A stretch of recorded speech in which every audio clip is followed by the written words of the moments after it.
हिंदुओं और हाँ, धर्म के ठेकेदारों, मैं तुम लोगों से कह देना चाहता हूँ, अब भी वक्त है, समय है, सुधर जाओ और एक में बांध जाओ, एक हो जाओ, सेफ हो जाओ, वरना ये इतिहास कुछ ही समय में पलटी करवट लेने वाली है और ये इतिहास आपको कभी भी माफ नहीं करेगा। तुमने कई वर्षों से गलती करते यहाँ तक है और ना जाने कितने वर्षों तक तुम लोग गलती करोगे। 712 से लेकर अब तक वही गलती कर रहे हो जो कि नहीं करना चाहिए। भाईचारे के नाम पर एक धोती वाले नारा लगा दिया और उसी नारे में डूबे हैं हिंदू समाज। अपने संगठन को भूलकर, मानवता को भूलकर, धर्मों को भूलकर अधर्मी बन रहे हैं, विधर्मी बन रहे हैं। समय है, एक हो जाओ, एक रहोगे तो सेफ रहोगे, अगर अनेक रहोगे तो मिटते रहोगे। इसलिए मैं आप लोगों से निवेदन करता हूँ, एक में बांध जाओ, एक संभू में आ जाओ। नहीं तो जिस तरह से मोहम्मद बिन कासिम से लेकर औरंगजेब तक तुम लोगों को हिंदू से मुस्लिम बनाने का वो साजिश और षड्यंत्र और हिंदू माँ बहनों को बेचने का वो काम और अनेक तरह, कभी जजिया कर तब तो कभी कुछ और ही कानून बना बना के जिस तरह से तुम लोगों पर अत्याचार किया वही करे। जितने भी मुस्लिम शासक हुए, सत्ताधारी हुए, सबने तो पारी पारी बारी बारी से हिंदुओं को ढोल बजा दिया, हिंदुओं पर कब्जा कर लिया। जिस तरह से उन लोगों की सोच, उसी तरह से तुम लोगों को जीवन यापन करने के लिए कहा और तुम वैसा ही किया जैसा उसने उपदेश दी। वक्त है, समय है, सुधर जाओ, एक हो जाओ, नहीं तो कहाँ कहाँ से भागोगे, किस देश से भागोगे। आज अगर हिंदुस्तान है, भारत है, तो यहाँ वहाँ वहाँ वहाँ से भाग भाग के शरण ले लेते हो। जब ये देश नहीं रहेगा और ये भारत देश को मुस्लिम राष्ट्र घोषित कर दिया जाएगा, माने यहाँ पर अधिक अल्प से बहुसंख्या में मुस्लिम हो जाएगा, तब क्या करोगे।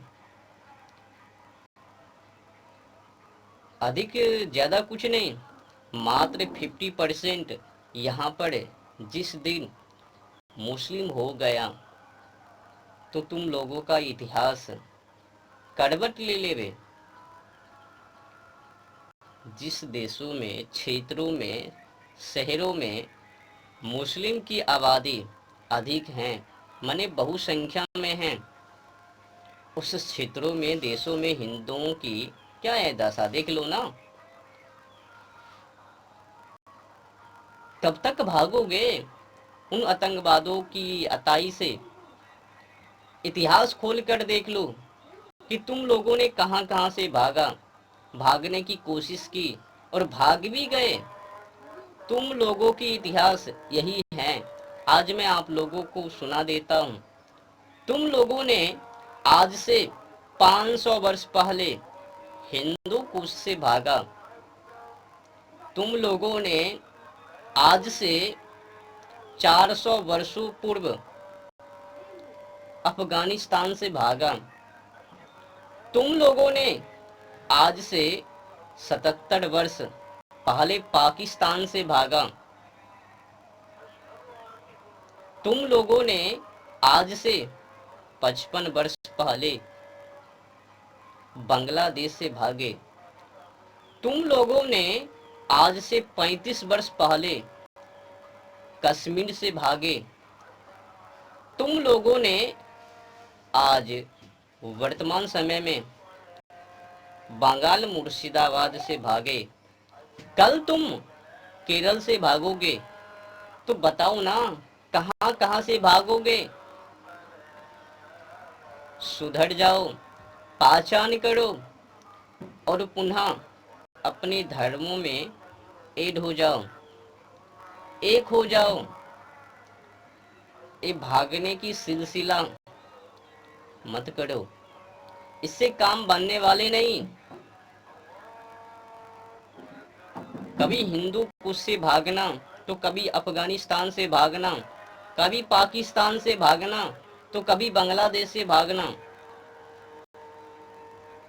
कहां कहां से भागोगे, किधर जाओगे जब ये देश नहीं रहेगा। जब भारत देश में भी मुस्लिम की आबादी बहुसंख्या में, तो कहां जाओगे भागकर। देख लो, आज तो प्रमाणित है ना, बंगाल से किस तरह से हिंदू भाग रहे हैं, रातों रात पलायन कर रहे हैं। कई हिंदुओं को नष्ट कर दिया गया, कई हिंदुओं के घरों को चून चून कर, दुकानों को चून चून कर आग को हवाले कर दिया, आगजनी कर दी। हिंदुओं के मकान दुकान तोड़ दिया, और हिंदू मलाई खा रहे, मलाई मक्खन को खा रहे, दांत खिचखिचा रहे। ऐसे आतंकवादों पर अगर कार्रवाई नहीं किया गया, आज भी अगर हिंदू उसी तरह से डरपोक रहेगा, कायर रहेगा, तो समझ लेना जल्द ही कुछ ही वर्षों में ये राष्ट्र देश मुस्लिम के ही अधीन हो जावे। बस 40 से 50% के जो ही मुस्लिम 40 से 50% हो गए, फिर देख लेना कि हिंदुओं की दशा दिशा कैसा रहे। अभी अल्पसंख्या में मुस्लिम हैं, तो पर भी देख लो बंगाल की मुर्शिदाबाद। बताओ, क्या हिंदुओं को, सनातनी हिंदुओं को आज से ही जगाया जा रहा है, उनको समझाया जा रहा है, उठने के लिए कह रहे हैं, एक में बांधने के लिए, एकजुट होने के लिए कह रहे हैं। ऐसे तो हिंदुओं को एक होने के लिए, एक समूह में होने के लिए कब से जगाया जा रहा है, समझाया जा रहे हैं। कई प्रवक्ता गांव गांव में जा जा करके हिंदुओं को समझाया, जगाने की कोशिश की, पर हिंदू जस के तस पड़े हैं, जागने का नाम ही नहीं। और हाँ, क्यों कर जागबे, ये भाईचारा है ना अपने देश में, तो भाईचारा के नाम पर चारा बन चुके हैं ये लोग, चारा को चबाने वाले आतंकवाद लोग। अब जिसका नाम ही हो भाईचारा, तो वो बेचारे का करबे, खुद ही चारा बन लिया ना। हिंदुओं को किसने नहीं धोया, इतिहास खोल के देख लो ना।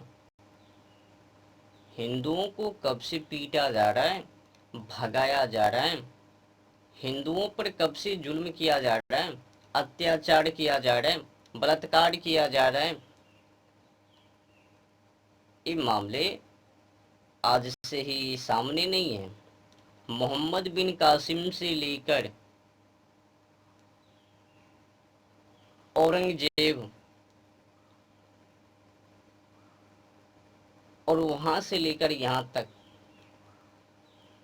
हिंदू को कहीं को नहीं छोड़ा, और ये खेल आगे तक भी चलवे।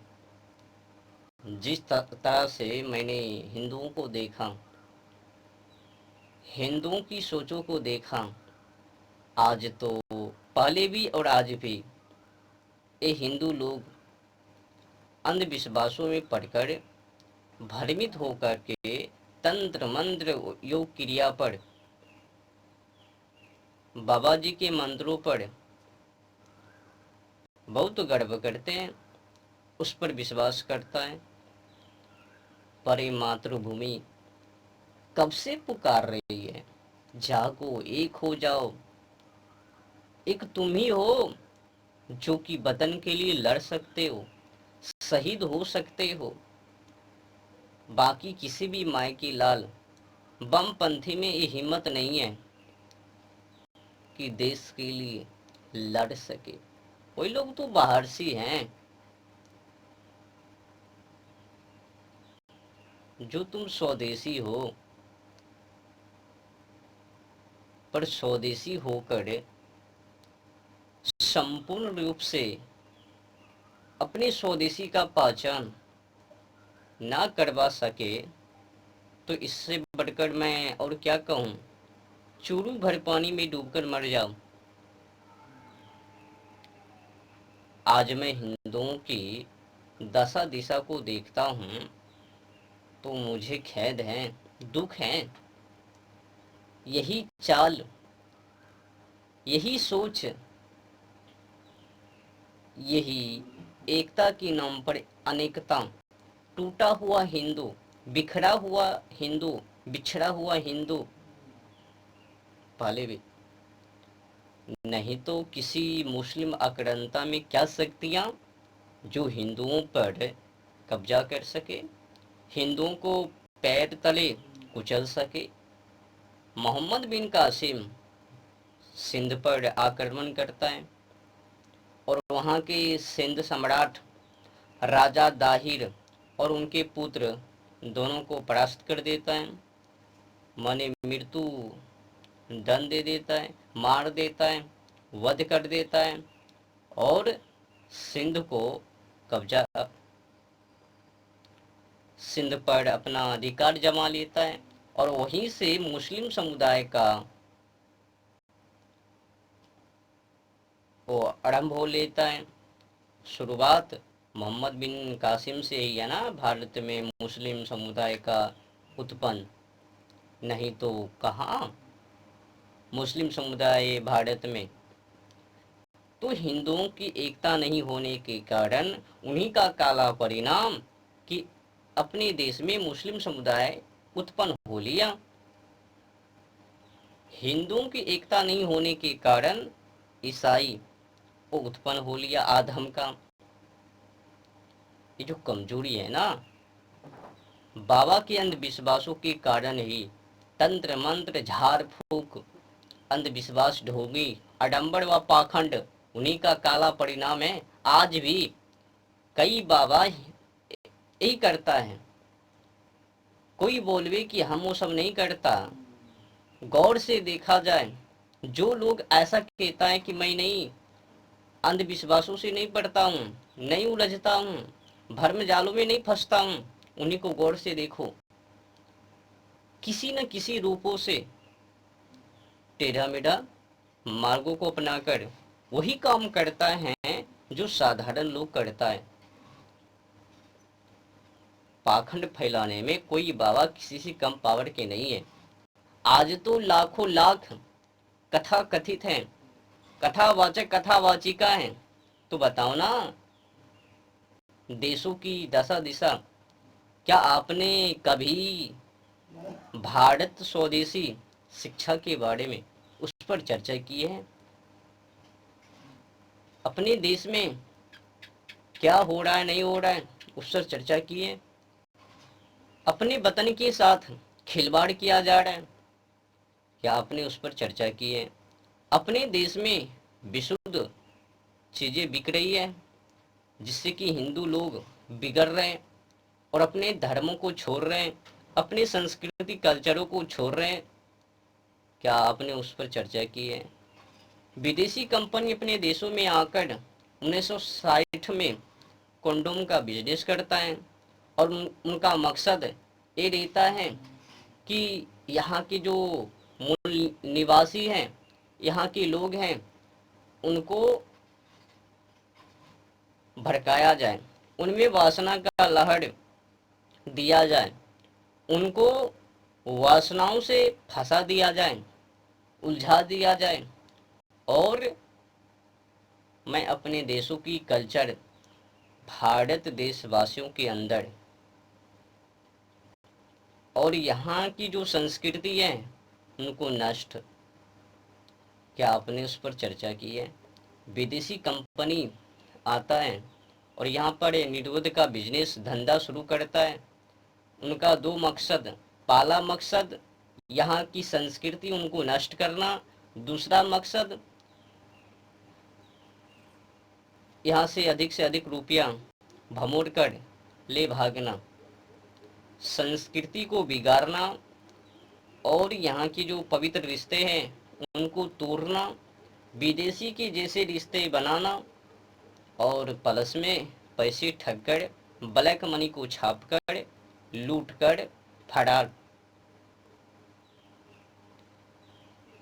और तो और देखो ना, लॉर्ड मैकाले ने, गोरा अंग्रेजों ने जो व्यवस्था भारत में करके गए हैं वो आज भी कायम है।